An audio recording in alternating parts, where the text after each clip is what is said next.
So today we have Manchán Magan with us. He's a writer, documentary maker, amongst many other things. Manchán, I was chatting to you the other day and I mentioned that we had been speaking to Diarmaid Ling, and that was our first idea that would be great to get in touch with you and have a chat with you. And what he mentioned to us was your new book, 32 Words for a Field, which which we have here. Well done. And actually inspired myself and Cormac to want to learn the Irish language, just hearing the way Diarmaid spoke about it. And what I really noticed was when I was reading words that I'd never even seen before, and when I was saying them in my head, I was getting a feeling of nostalgia reading the word. It was like this nostalgic feeling I was getting. And also got it when we were watching one of your documentaries on the lost DNA. We were watching that, and I was getting this feeling of nostalgia when you were talking about the ancestors and stuff. So it's like, and it's a powerful feeling. I'm getting that from reading the words. So it obviously shows there is this kind of power, especially the one that really stood out was Caharine, the word for a field with a fairy dwelling. And when I'm reading that word, it's powerful. I was just wondering how important do you feel it is for us as Irish people to reconnect with that language? So there's two things. First, so as you said, I wrote a book and it was going to be just a book about the Irish language. And books about the Irish language don't sell. You know, they just, you print it out and nothing happens. So obviously that book did well, but something is happening on a bigger scale that we're only just about touching on now. That feeling you're having about the book, but about the Irish language, about so many elements of heritage and our culture, that's happening all over Ireland. In fact, it's happening all over the world with people trying to connect to something that has meaning, and often things that are connected with, rooted in the land and connected with the past. And like, this couldn't have happened on purpose. Like, this is something rising. In other words, no one could have created this. This is something that is rising almost in consciousness in our time, and it's really exciting. And like, it couldn't have come at the perfect time. So many of us are feeling this. First, you know, there was this, I suppose, general malaise of people feeling not connected with things, and people getting more and more addicted to stuff, whether it was just coffee or the internet or harder stuff. All of us felt a vacuum, so we filled it with something: TV, YouTube, coffee, cookies. And you know, in the last few years, people have thought, no, wait there, I'm waking up. I want to take control of who I am again, and I want to ground myself in something solid, in something rooted. And whether that's going onto the yoga mat or whether it's going and doing an Ironman challenge, there is this urge to reconnect. And that is the most exciting thing that has happened basically almost ever, do you know? So maybe around the time that Jesus came 2000 years ago, there was some sort of new energy on the planet that made people think about bigger issues, you know, in good ways and bad ways, and it all got kind of complicated. And then we have this sense that something happened in the 60s. It sounds really naff, but a portal was opened or something. This, you know, they called it the age of Aquarius at the time. There was some new energy coming, and it was a seed, and it must have been potent, because like everything changed from all of that controlled, stricture, male-dominated world of the 1950s, but that had continued for like 150 years before that. Suddenly this seed changed in cities, really, you know, in America, in London, and places in Berlin, not so much in Ireland. And now it's the next level of this. That seed that was planted back then seems to be flourishing. And of course, it's impossible to prove this, but everywhere you go, all around the world, people are finding meaning. And just in my little world, because of that book, like Gill Books published that book, they didn't expect anyone to buy that book. Like, you know, it's going to be the few grannies and Gaelgoers who bought the book, but everybody, you know, people had the keenness. In the same way, there's a lot of like tree planting charities at the moment. There's Grown and Home Tree and Wolfgang Forestry, and people want to plant trees. We want to get out. And again, this other thing that happened during COVID, everyone going out and buying seeds and buying potting compost and growing their own vegetables. So something really big is going down at the moment, and it's so early that we don't have a full picture on it, but we all feel it. Like, that was not a rational feeling you had when you opened that book. Had you opened that book 5 years ago, I would have said, you would have thought, oh geez, another Irish word like in school. So I have a feeling that something potent is happening. And to answer your question briefly, yes, it's very important that it does. That's a good answer. I'm delighted to hear what you're saying there, because for me, I've been kind of going on my own spiritual journey, if you like, in the last year or two, and I feel pulled to certain things at certain times. And even like Wolf Academy came in a vision in Mexico at the top of a mountain. But I feel like there's just this draw for me to go home and reconnect with my brothers, reconnect with the friends I had when I was young, and create something for other young people to kind of guide them. We don't even want to teach them too many things. We just want to give them the space to grow. So I see our job as like a mix somewhere between like teachers and gardeners.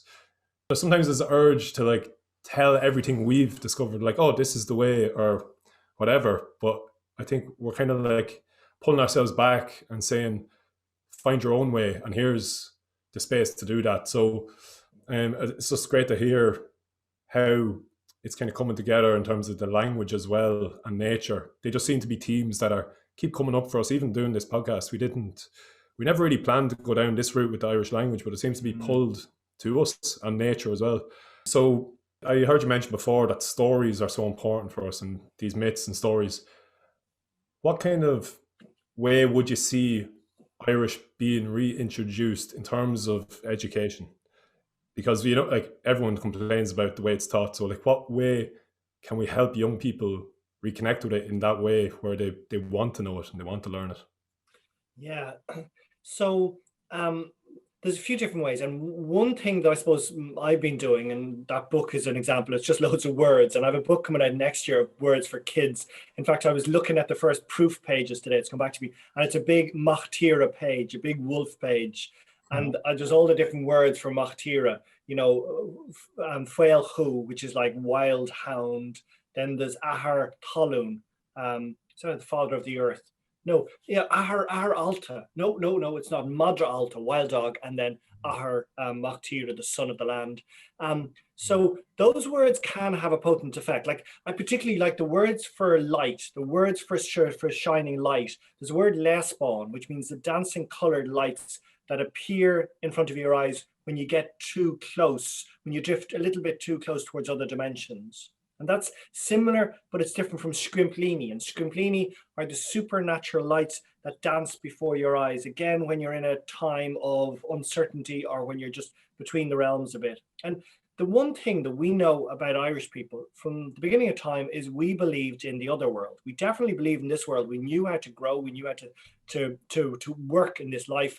But there was also that connection with the other world. And now, you know, we either do psychedelic drugs, or we go on a yoga meditation, or we go on, you know, we somehow try to bliss out into that other world. But that was part of our being from the very beginning. We knew how to do both, how to really focus and then how to drift into other dimensions and have that wider view.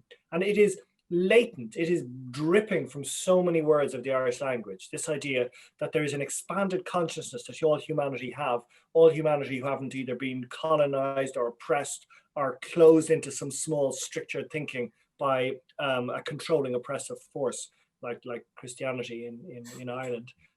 Not on purpose. I think Christianity was well-meaning in some ways, but you know, there was a strong force of brainwashing. And so in that basis alone, we can take these Irish language words, and I often talk about that difference between counter and altar. So everyone in school will learn the word counter, a district or a place or a region, but then we've forgotten, in fact, it has been taken out of us, the word altar, which is the opposite of place, region. It's the other world, the netherworld. And again, it was recognized there was only a thin veil between the two. And there were some people who could jump from counter to altar. There's also the word skim. Like skim means dust particles, or it means like whitewash on a wall, very fine grain. But it can also mean sort of a supernatural covering that covers the earth at night or during the day, a sort of mist. And it also means succumbing to the other world at sleep. So skim, the idea that we can heal ourselves, we can go into this other dimension at sleep, and that there's a word for it. So all of these are powerful words to set us on train to control our fate again, and they're in the Irish language. So on that level, on the level of words itself, it's important. But then you referred to myths, mythology and saga. It's really complicated.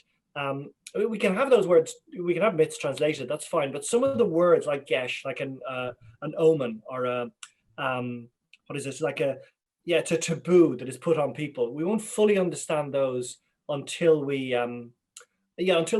dive a bit into the Irish language. And if we start understanding the myths, Like the myths will they will eat you up, roll you around and spit you out the other side, because they are talking about things that are to do with dimensional existence, but also epochs of time that are beyond thinking. Like the Cailleach, the witch. The Cailleach is often said, the Cailleach Beira, that she remembers a time where there was a woodland in the Atlantic Ocean, and there was soil and land in the Atlantic Ocean. I remember a time when that Atlantic Ocean was woodland.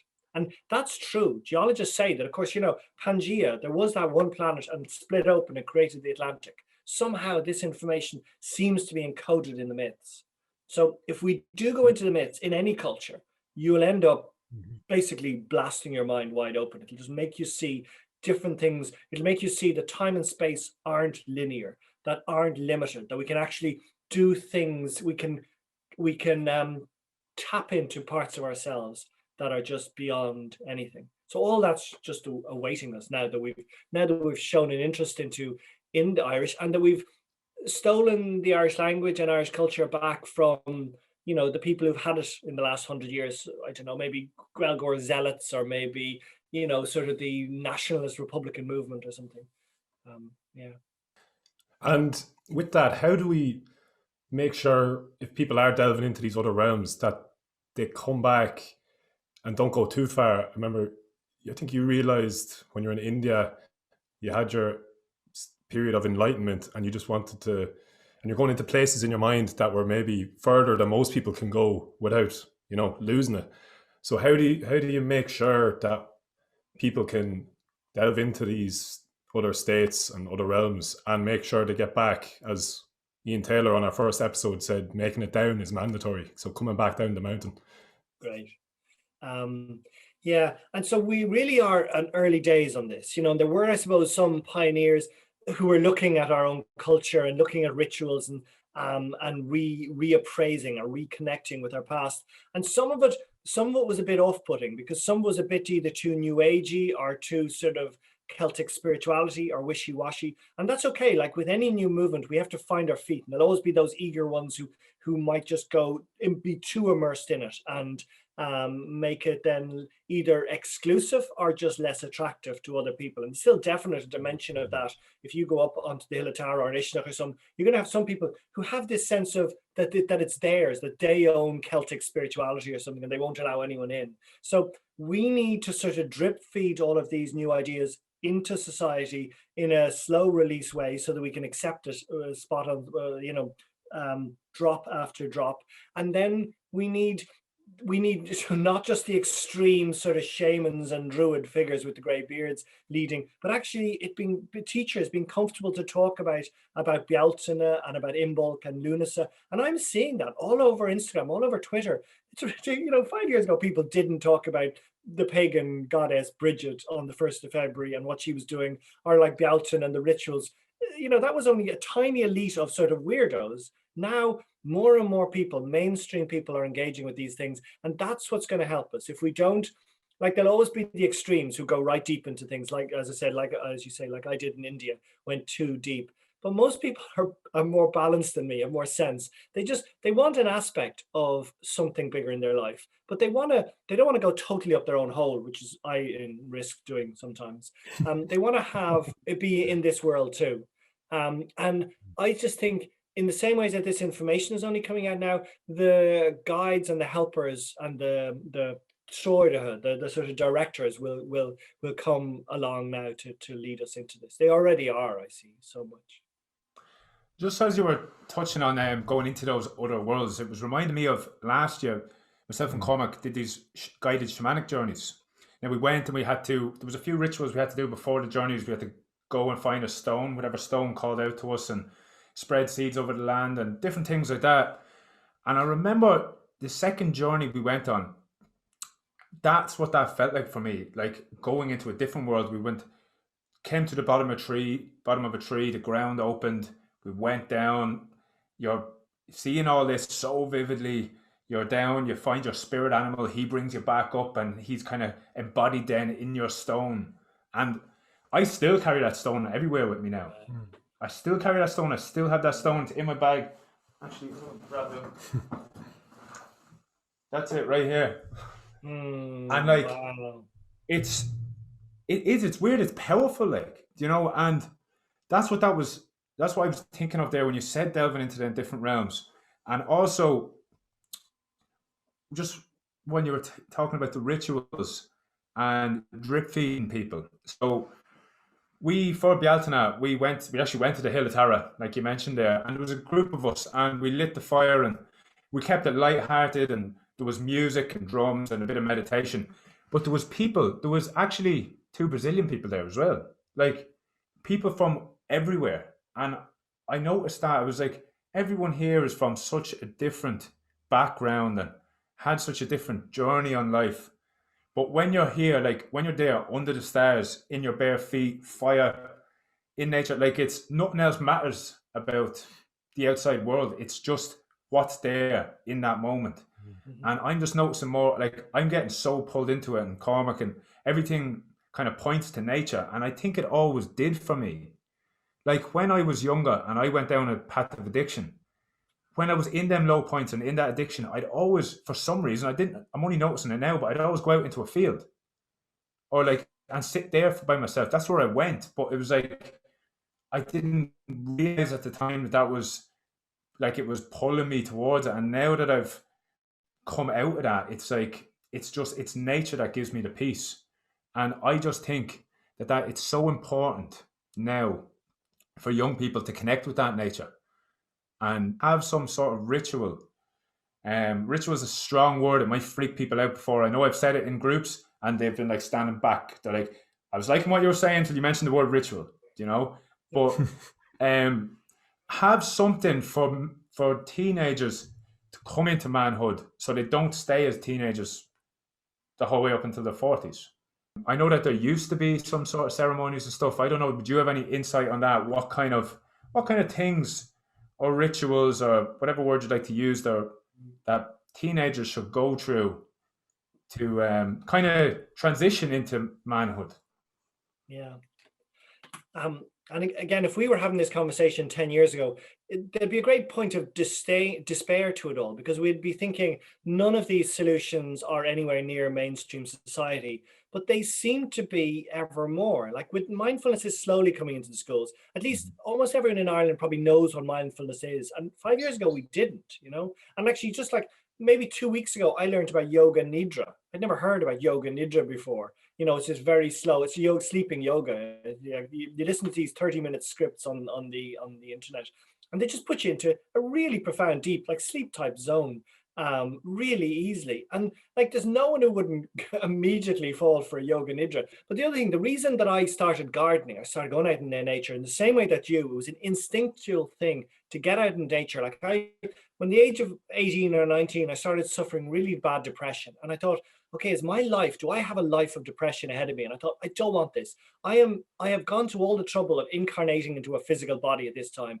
I am not going to lead a life where I'm in and out of psychiatric institutions and taking tablets. I just made determined I'd do whatever it took not to do that. And so I realized that when I'd be out in nature, I would be able to see beyond the smallness, beyond the fear, beyond the angst and the darkness.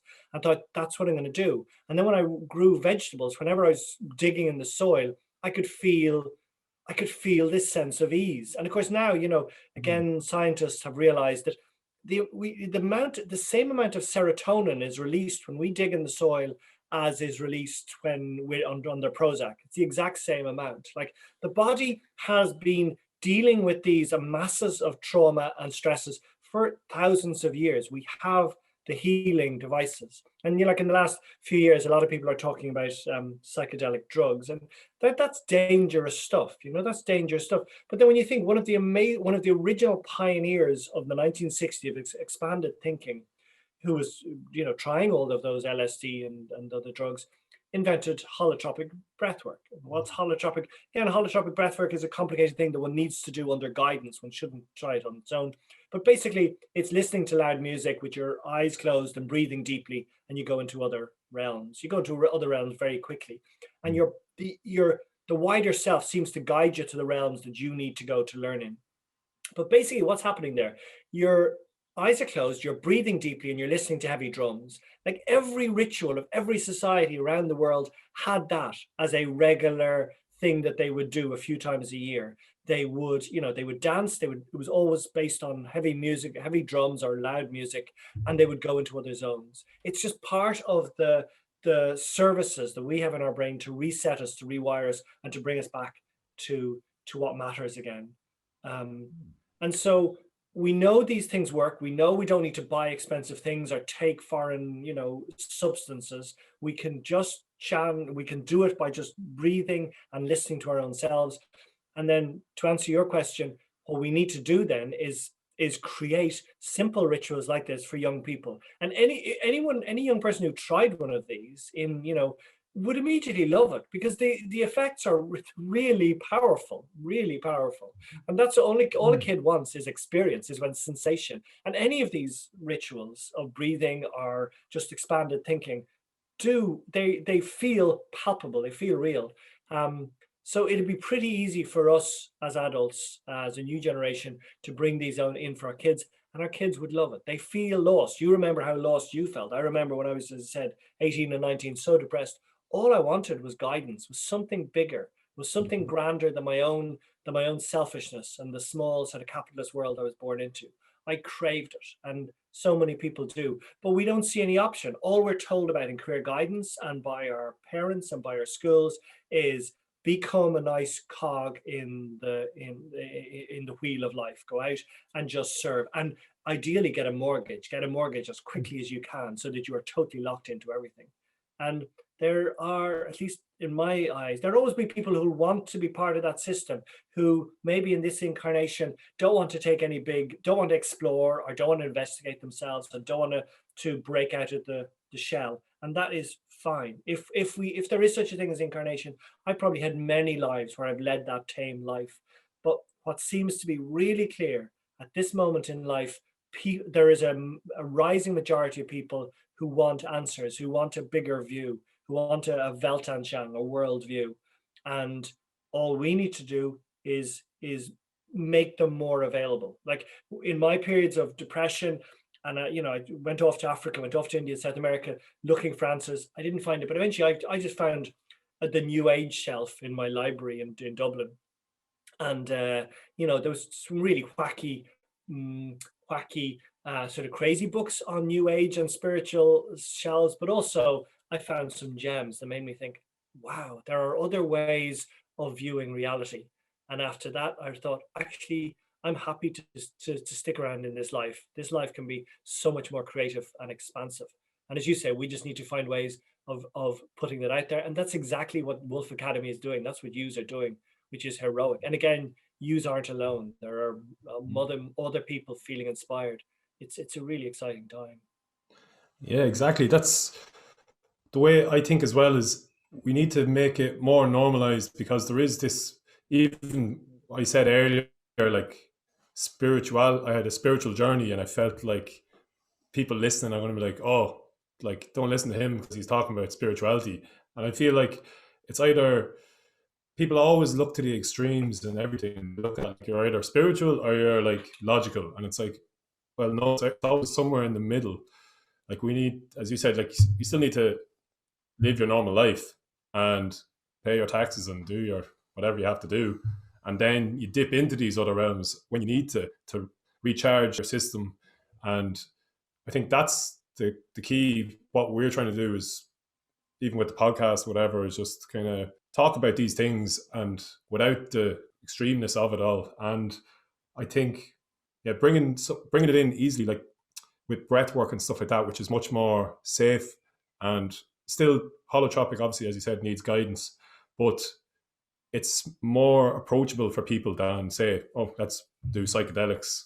Obviously, I don't think Ireland's ready for that with teenagers just yet. But so I think, yeah, it's definitely, as you said as well, drop it in slowly and build from there. But the question I wanted to ask you was, do you think the cause of a lot of the depression and anxiety we're seeing in young people today is because of that lack of connection to themselves and to a higher purpose? Or do you think that's the main reason for what's going on today with depression and anxiety being at all-time highs? Mm-hmm.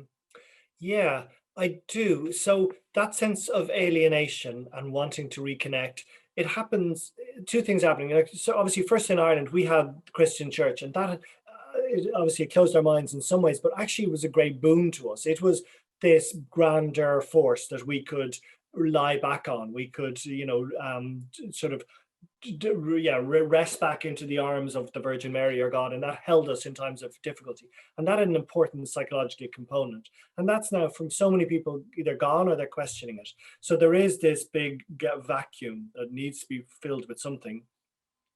And as I say, if we can guide people to look and see nature and the planets and the cycles and the seasons as something that will nourish us, if we see a divine element, which was what our pagan forefathers saw, the pre-Christian forefathers, where there was our ancestors, where there was a God in every single blackberry, in every raindrop, in every wind, in every butterfly wing. And that was the belief we have had for the last 5,000 years on this island until St. Patrick arrived in the 5th century. And then we kept so much of that idea of, it's basically the animistic belief, the belief that you will find in any native people all around the world, that there is spirit, there is a God force animating every single element of life. That's what we believed. That's what we managed to keep alive for centuries under the cloak of Christianity. And that's what we need to go back to. We need to go back to it for two reasons, though. One, obviously, so that we have meaning in our life, so that we don't feel anxiety and alienated, as you say we do. But also, we now know that, like, the world faces the biggest challenge ever, the climate crisis. And the only way we're going to overcome that is to come back in rhythm, in cycle with the planet, and realize what the planet actually needs, and that we cannot just be on top exploiting it, which we did. So both things are going to happen really beautifully together. And again, we've seen models of this, like Myanmar or Burma. They had this idea where people would, a young Myanmar boy would go into the Buddhist monastery for about 3 years, from the age of, I suppose, 8 until 12 or so, 30. Then would come out, probably do a few years of school, then marry, have kids.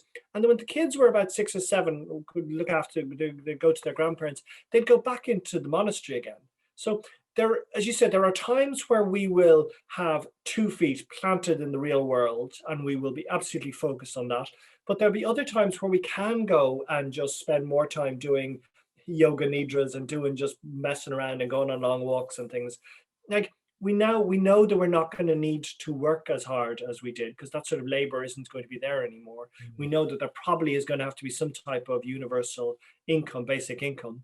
So people will just be, the only way the planet is going to survive is as if these things happen. If we first find meaning in our life and don't continue this despair and this anxiety and this self-perpetual sort of slow suicide that we seem to be doing. And the other thing is if we really root into nature. So the options are either, things end very badly, or we evolve into this new way where we're in tune with our bodies and with nature, and we have this flourishing.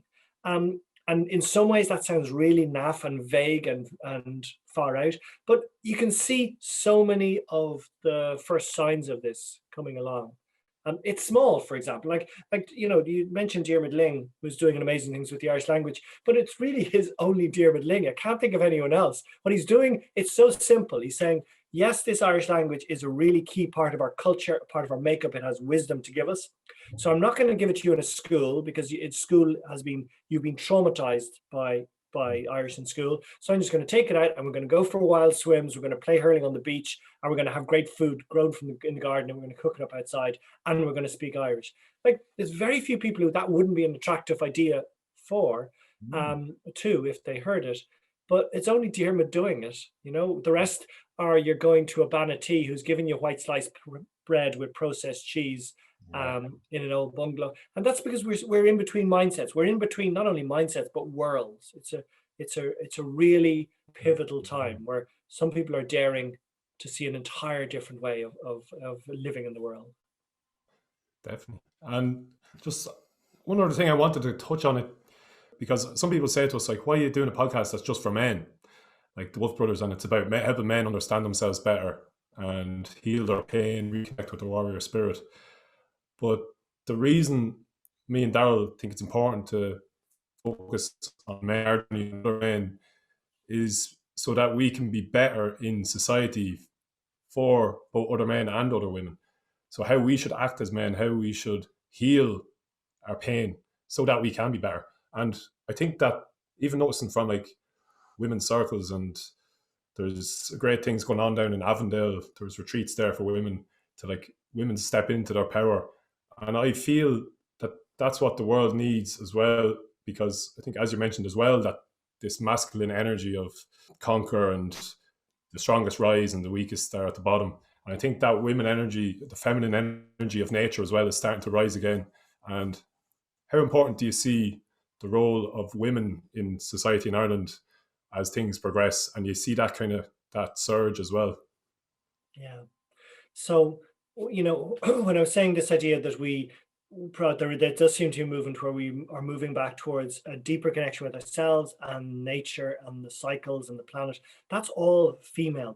That intuitive thing, the intuitive feeling of honing in on themselves it was more of a female element, in the same way as nature has always been seen in so many Native American and so many Native cultures as a female form, the earth and the natural systems. So, and even that idea that I referred to in the 60s, you know, the age of Aquarius, that meant a female rising. So again, we've been hearing about this, and we've been seeing the first vague simmerings of it from the 1960s. It is finally upon us, and that means that everyone is going to shift. So you are seeing more and more women coming forward, and really interesting, you're seeing men, and it's a small enough contingent for the moment, I suppose, us realizing all of that that misogyny that we had built into us, just because I was born in 1970. So I come out of a world where, you know, there was so much incipient misogyny, so much idea that men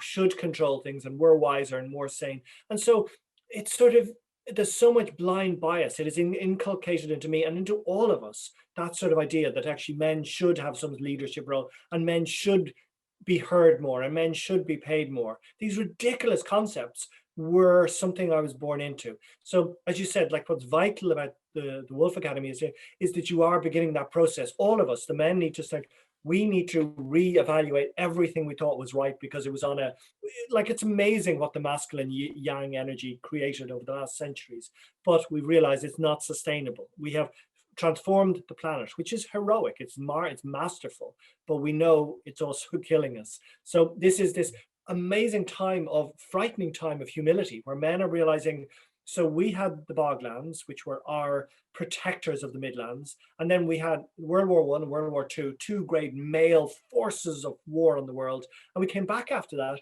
and we started building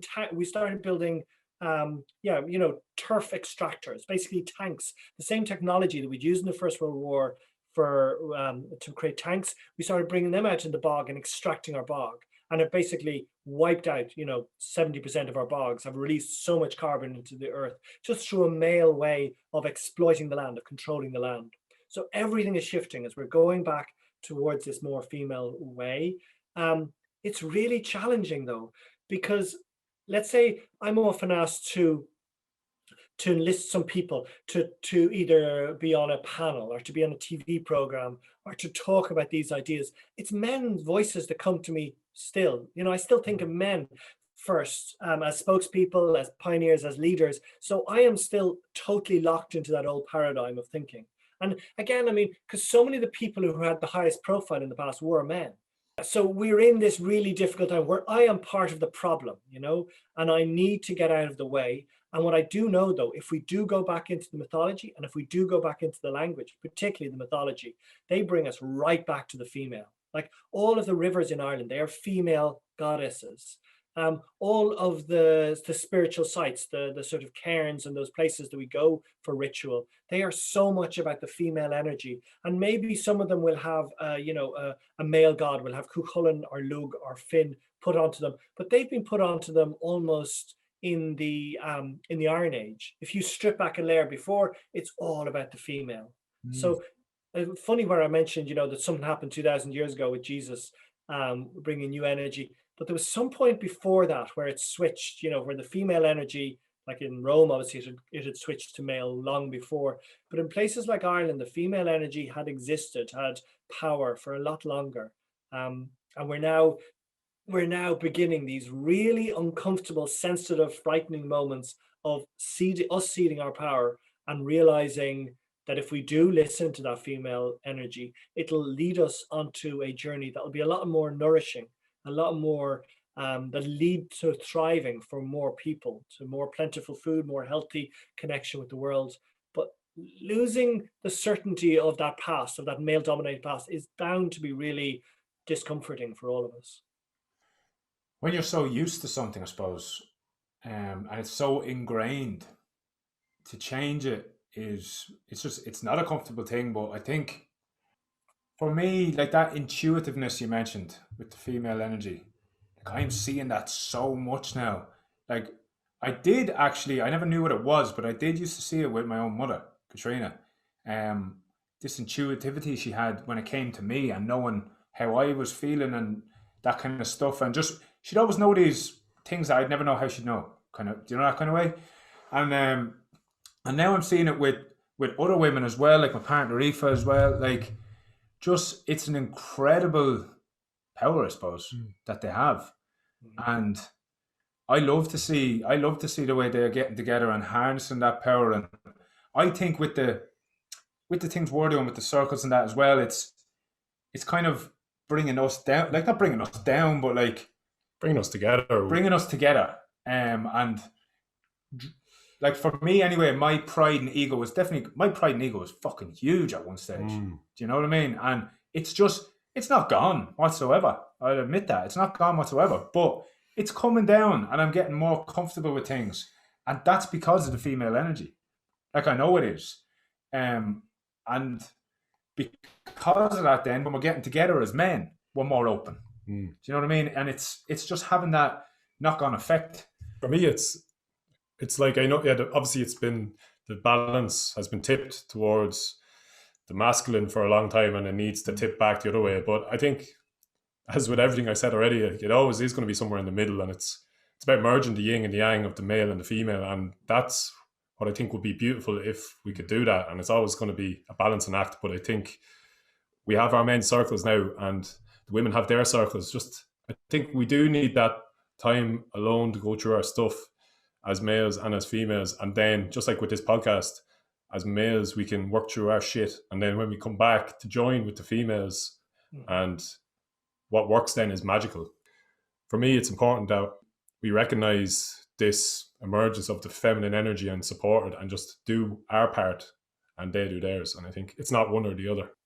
Yeah, and I mean, it is going to be messy, just because, as Daryl said, you know, the ego is so, like, my ego is still massive, you know, and the one thing women have is this bullshit. You know, women have that intuitiveness is one nice way of calling it. Otherwise, it's an inner bullshit detector, and they would just call us out, like, you know, oh, I'm particularly so aware of men talking, you know, I'm just bored of hearing me and hearing men talking everywhere on the radio and everything else.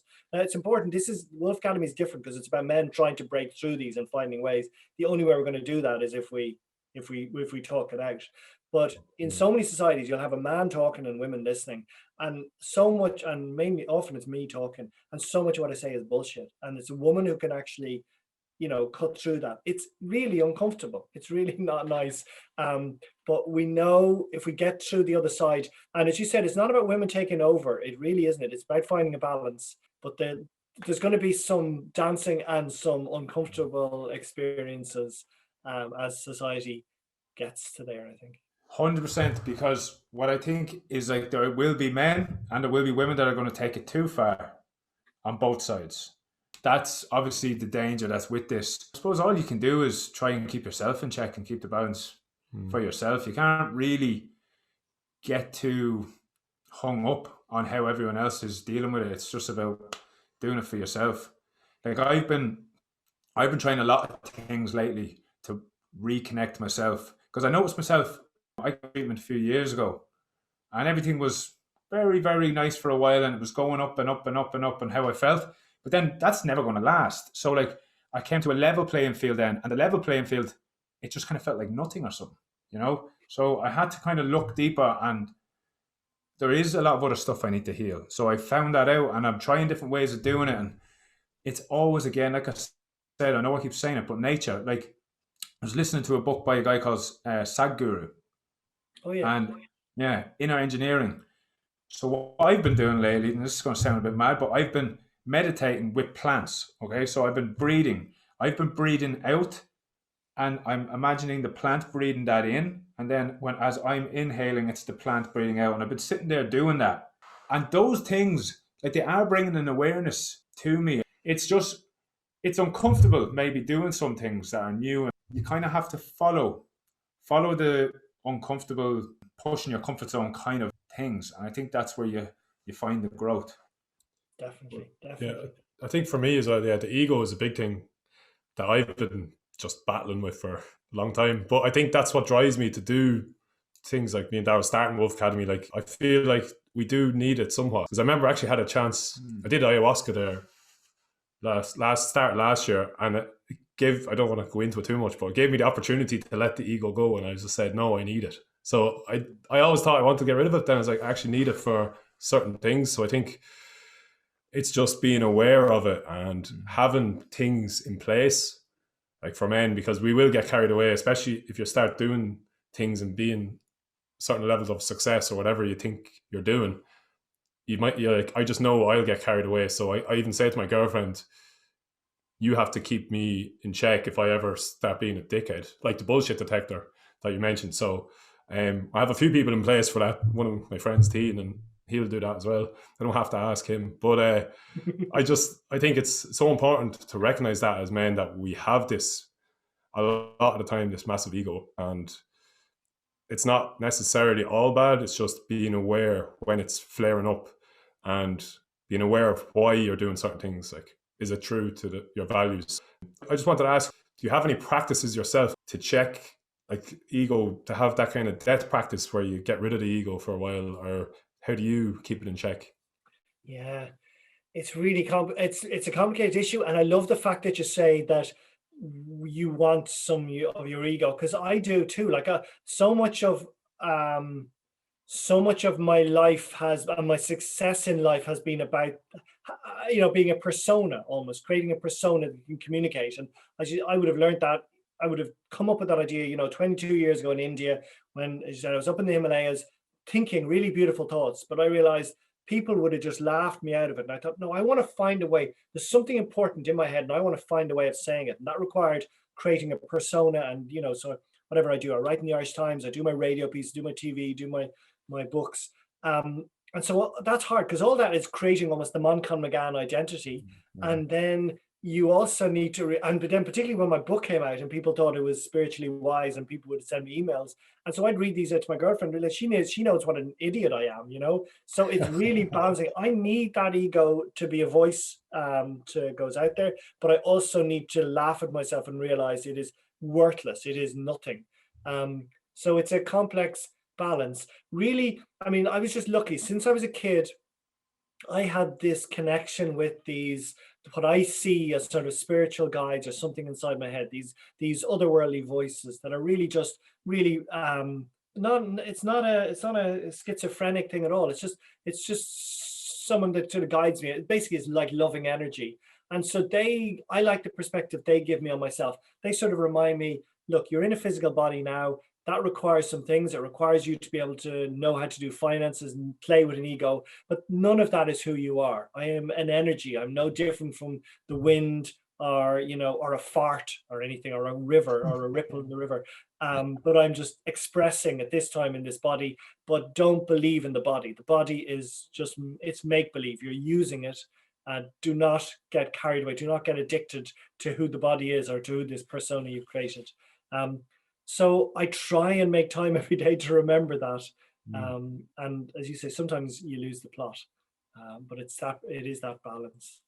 Yeah, and I think what you said there, I remember writing something before. I do a bit of writing myself, and I wrote an article saying, if I was hanging from a cliff and I had one last thing to say, it's love yourself like your life depends on it, because it does. And I think the root of all of us not loving ourselves is because we think we're this physical body, and we think we're this identity and persona, and I am my job, and I am my achievements and my looks and all this which is really bullshit because that's not at the core of who we are. And for me, for years, I thought I loved myself, but it was only until, as I said, my spiritual journey where I went to the top of the mountain in Mexico and then the ayahuasca, and I realized, especially in ayahuasca, how much pain I had and how much that little boy in me was just crying out for some love, and I just could never give to him. I had to achieve things. I thought I had to achieve things to be worthy of this love, and I just so much pain there. I think I cried for about 4 hours, and I think that's the message I want to get across to people is like, you have to find that love for yourself, and then everything else just becomes so much easier, and life just becomes so much better when you know that you are not this ego identity you think you are. You're so much more than that. So that was like, for me, I know it's kind of hard to get there at times. It takes a lot of work, and I'm still working on. I'm not saying I fully love myself. I'm still really hard on myself at times. I'm like, Jesus, why am I so hard on myself, or whatever? So it's kind of getting that balance again of compassion and actually doing stuff. So, but for me, that's my main message, and I was happy that you hit on that there. Just as to realize there is a separation. You're not your thoughts. You're not your identity. Yeah. Can I make two other brief points really quickly? First, in one way, this we are kind of marginal. They're in the mainstream society isn't really thinking about these things now, but they're thinking more about them every year. It's become clear, and it just seems that younger generation, the sort of the ones in the last 10 and 20 years, have such a more profound emotional intelligence and emotional empathy. So they're not going to put up with blocking all the feelings down and denying, which was fine when I was born in the 1970s. That was the norm of the energy. You were comfortable in society if you could do that. And then, when yous came along, was slightly different. But when people are coming along now, they can't do that. There is a purity in the energy that they're no longer willing to lie. The other thing I want to say is that, so you've outlined there some big challenges that we personally need to overcome, but really there's something else we need to add into the mix, and it sounds like it's just impossible, but it's not. It's just another notch that once it's in there, everything opens up, and that's ancestral trauma. And that just sounds like ridiculous. We have enough on our plates, but ancestral trauma is very easy. It's just acknowledging, like when you're feeling that feeling about the language, that this is something important in my past, or when you're going to the Hill of Tara or somewhere that was important to us, that's connecting with the ancestors. And then we need to, as part of that, realize, okay, all tribal societies all around the world, they respect their ancestors, but they also realize that dark things happened and we need to allow paths for them to cleanse. It's pretty easy. It doesn't need to be a life's work. But what is really clear is that, to me at least, the reason that we have such a difficult relationship with the Irish language seems to be trauma, past psychological trauma, because like we all know the facts. We do 10 years of it in school, and yet we come out without a word. That's physically impossible. Children have the most plastic, the most malleable minds in, like known to neuroscience. You can put anything in that brain, it will stick and it can be regurgitated, but the Irish language can't. And that just shows the amazing power of psychological trauma. We deep inside, epigenetically, or in other words, it's now been proven in the genes, in between the genes, we can have memory of past events. So we have that memory of our great grandparents, or in my case, my great grandparents, surviving during the famine. And that they realized they were dying. In Mayo, 70% of the people were dead. The only way out of that was if you learned English and then could either leave and go to England or America. So any parent who survived, they made it their mission to never hear a word of Irish from their children, because that was the only way. The potatoes were going to fail again. They'd failed every year from 39, 41, 42, up to 47, 49, 1849. The potato crop was going to continue to fail. The children had to leave. They had to have English. And at that same time, 1849, 1840s, in 1831 was when the British put the national school system in Ireland. We had our schooling for the first time, but that could only be done through English. We had any word of Irish and we were beaten, So our survival as a people was determined on us learning English. No wonder we can't learn Irish now. So we first need to address that and realize, cleanse it, let it go. And once we've done that, then everything comes back. Then we reconnect with the land, once, that aspect of language. So it sounds like a challenging thing, but it's just another thing to put into the mix. we deal with our own childhood trauma. We deal with our own shame and the controls of a society, a financial system that is trying to lock us and control us, and a media system that doesn't want us to think. But then into that mix, we also realize, wait there, it's easy to want to connect with the glories of the past, but to realize there was trauma too, and we need to hold our hands and say, that's all gone now. We're living in a new age and we can come forward. I feel your pain. I feel the trauma that my ancestors felt, but it's okay now and we can move forward.